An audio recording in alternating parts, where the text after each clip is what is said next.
green, silver, lighter green, shiny green, glittery silver, pink, purple, and green as well. So you can pick from any of those and get on the tree.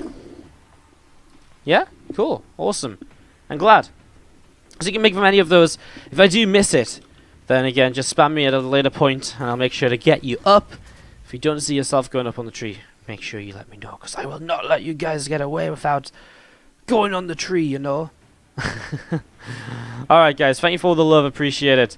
As we go into game number 1 of what could be one of the better matches today, but honestly with the way that TY's been playing, he's going to have to step it up a level from his earlier games. He was starting to do that definitely against Impact there.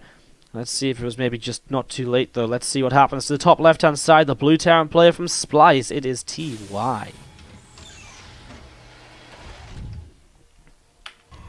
Bottom right, red Protoss player from Root Gaming. It's herO. Balls. Balls everywhere. Yeah, man. All the balls. All over the place. We don't mess around here on the stream. How are you all doing? How are you all feeling? That was a little bit of a hectic 10 minutes or so. For the next stream, I'm expecting Wardy to show up in really short shorts and show off a little while he hangs the baubles. Yeah, dude, I mean, you know, I already put the tree up before it was actually December. Like, I couldn't start putting the, like, short shorts on just yet, you know? Hey, you ain't gonna put short shorts on, man? I'm just gonna have my skirt on. You know? Like my skirt on.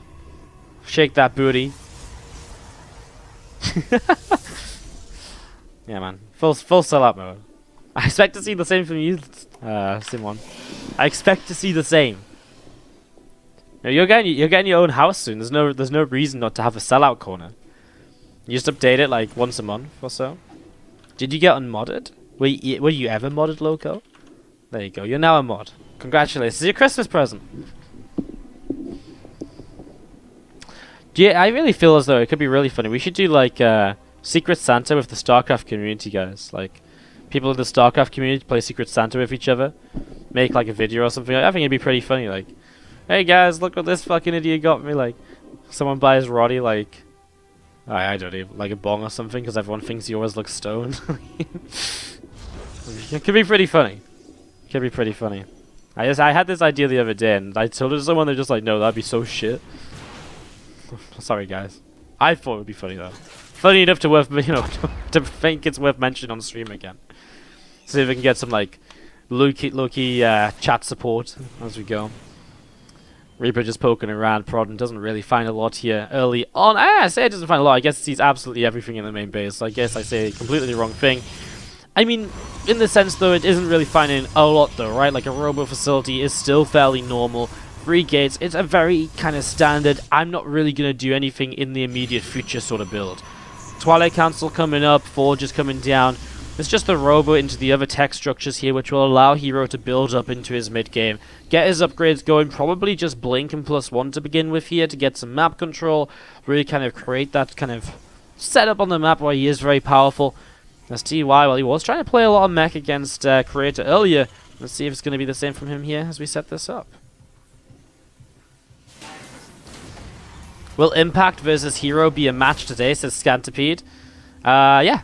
So after this, herO will play Creator, and then herO will play Impact, I believe, in our last series of the day. Wardy, please read up about glitter as damage into the environment. I know, I saw this yesterday. I have like 10 fucking glittery balls. I don't use glitter that much. I'm not a massive glitter user. Okay?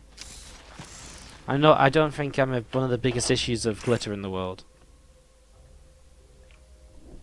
It's just on like 20. I don't even want the glittery ones because they're really difficult to write on. It's just they came with the good packs. These are good packs of decorations because they're like affordable. You can actually afford them. You're ordering a tree right now? I actually had to order a new tree yesterday because it turns out when you try and put a decoration on the tree for everyone, they fills up really quickly. Last year it was fine. It was like last year when I put the tree up, it was like, oh yeah, like the tree just about got very full at the end, but it was completely fine for the most part. But this time, no way. It was like it's already like super full. Anyways, we're getting this going. As you see, units coming up the left-hand side. Obviously, a little bit of scouting coming on here from here. Well, scouting, a bit of an attack actually from here. I didn't really think he was going to fully commit to this, but with the War Prism and extra gates having just finished, he actually went into glaives as well with the +1. It's actually a lot more aggressive from here than I was really expecting at all.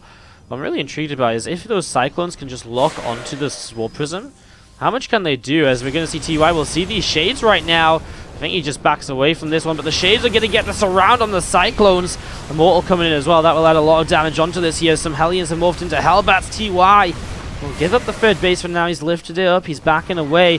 He's got a couple of tanks about to finish. Honestly, attacks like this against mech generally don't feel as though they should be able to do too much, as SCVs will pull in as well.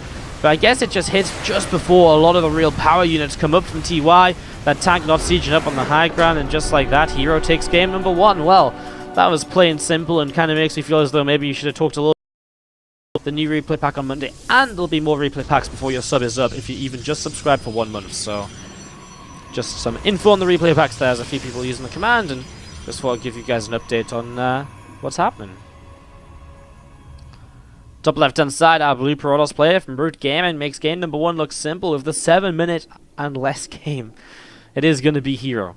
Looking very good here so far. His first matchup of the day. Obviously after this he will play against Creator, he will play against Impact, and right now he is my favorite to go all the way. He is my favorite to win this group. Bottom right hand side, our Red Terran player from Splice. Give it up for TY. Nice crisp little timing from herO then in game 1. Let's see what happens in game 2. TY not going into any sort of shenanigans like in the first game against Creator.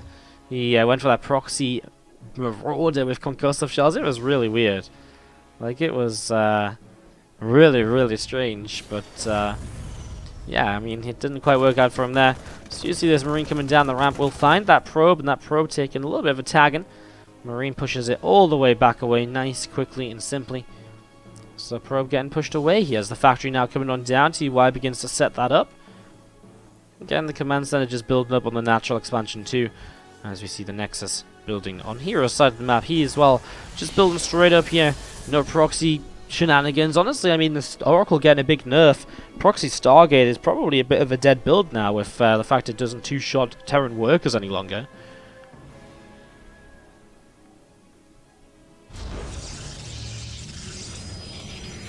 Going to be seeing that robo dropping down now in the main base.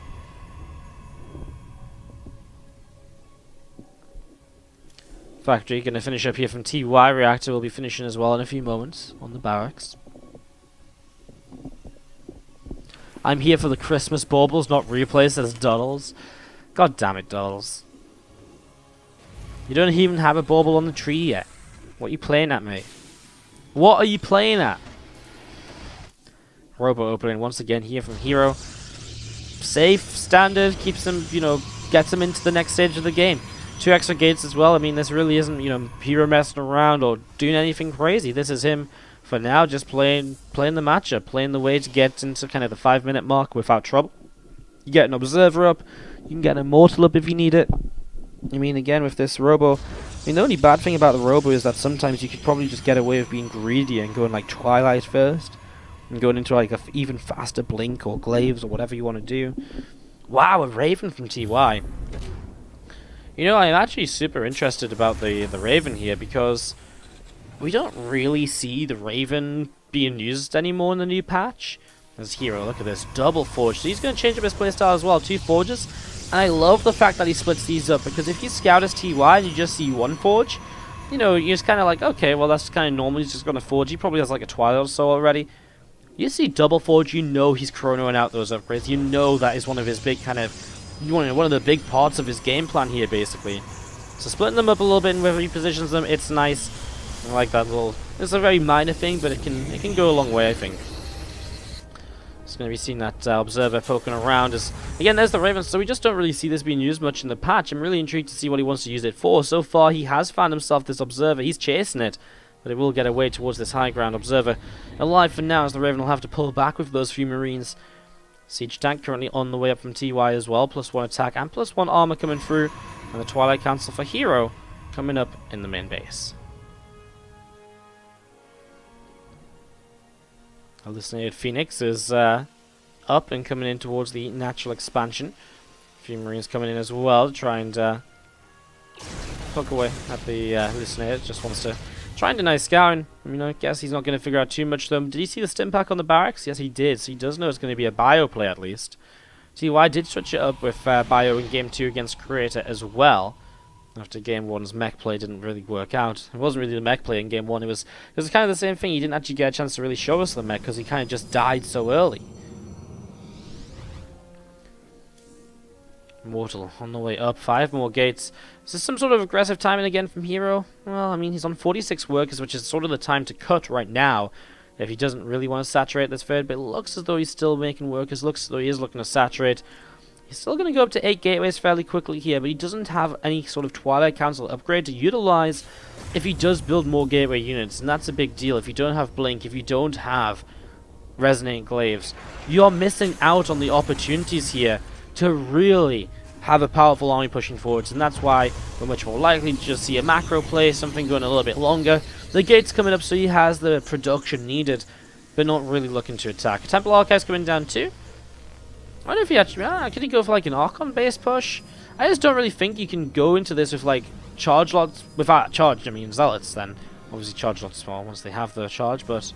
Yeah, I don't think you can just push across the map with like... I mean, it's really not that aggressive, right? I mean, he's got 2-2 started as well, so he's really not committing everything to this, but he's going to go. And he does cut probes as well. This is such a like mixed set of signals from herO, you know? Like, he sort of saturates his third, 50 workers. You know, it's okay. He's pulled out a gas on the natural, which is a big sign he does want to be aggressive. But then why does he start 2-2? You know, why does he actually commit to that? Why doesn't he have charge already? Is that just a mistake he's made along the way? Because now, I really don't feel you can fight until charge. This is like 20 zealots. You can't just commit to fight without charge, right? Like, surely this is just not going to work. The stim pack army for the Terran play. He actually cancelled stim pack then.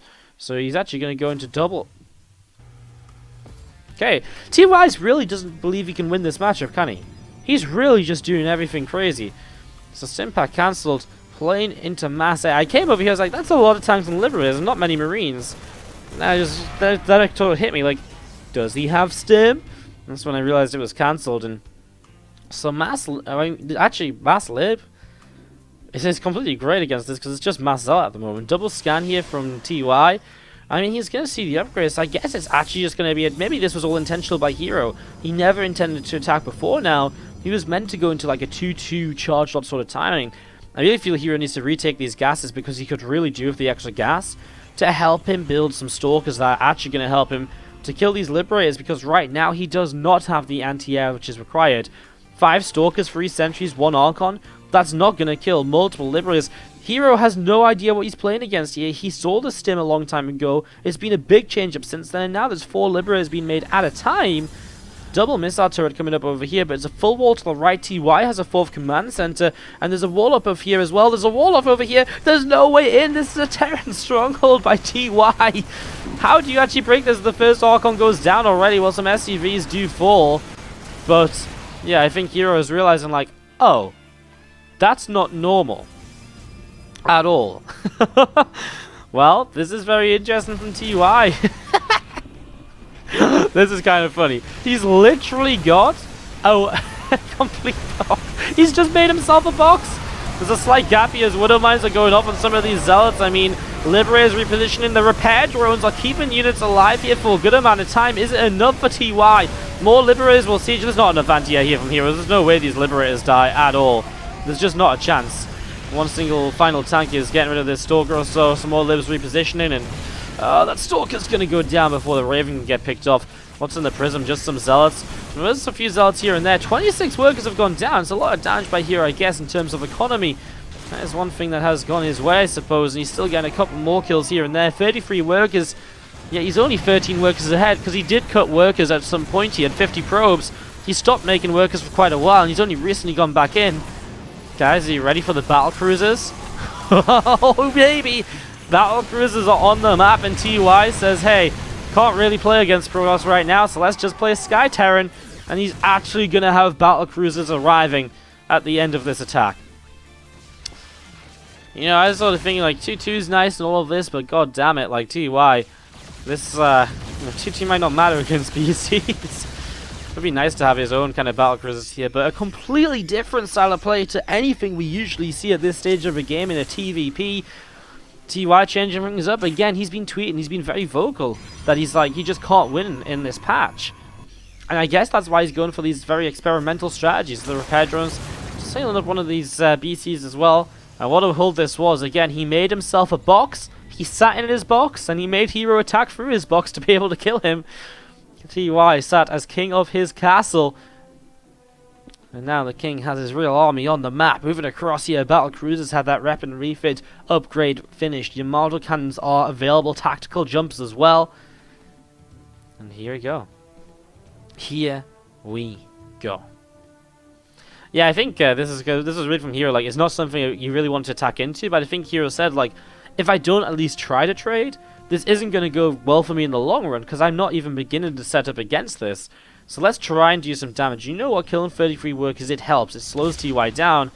Does it slow him down enough, though? A lone High Templar is going to start getting nibbled away at here as the battle cruisers arrive in the main. I mean, of course, here's the issue. You can just jump away, as we're going to see. Whoops.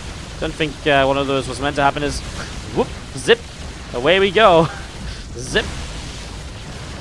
Whoop. What do you think is a good battle cruiser tactical jump stand? I guess that actually makes that shh. I can't repeat it myself, but I guess just the sound it actually makes. Now herO going to throw down 2 more Stargates. This one is definitely one for the ages here so far. As we have finally a moment of calm in the game. Thank you very much, Lol. And also, is that Rockist 22? Sorry, it's very small on my screen. Rockist 22. As you see, this brother of mine is actually getting caught. Thank you very much for subscribing, guys. You get a decoration on the tree. Let me know on the break which color you guys want, and I'll get you up there. I'll give you a proper thank you after the game as well. Just wanted you guys to know I did see your subs, too. Appreciate it. Just a very interesting game to keep on talking about. See, well, TY on 4 bases. Cancels the 5th, doesn't even care. Just cancels it instantly. It's like, okay, yeah, sure. You've got this one. I'll just build my next one a little bit further. He's already got another orbital here. He's building a CC here. Now, he might try and expand through the south side of the map rather than up the right-hand side. Especially because it's Skytown. He's actually very kind of heavily reliant on gas rather than minerals. And so moving across this way towards this space where it's double gas instead of the single gas gold, much better for TY. Battle cruisers just chilling in the middle of the map, moving around and seeing what they can do, looking if there's an opportunity to grab a few units. You know, if they could pick off a couple of stalkers and just tactical jump away, then it's a worthwhile trade. You know, set up some of your autocannons and go from there. And the stalker takes the watchtower, realizes it's probably one of the worst decisions it's ever made, blinks away immediately afterwards. Tries to retake it. This time there's a Widowmine here and blinks on cooldown. Stalker gets taken down very swiftly. Zimzald's warping to the right-hand side. Planetary Fortress is the only defense on the right side at the moment.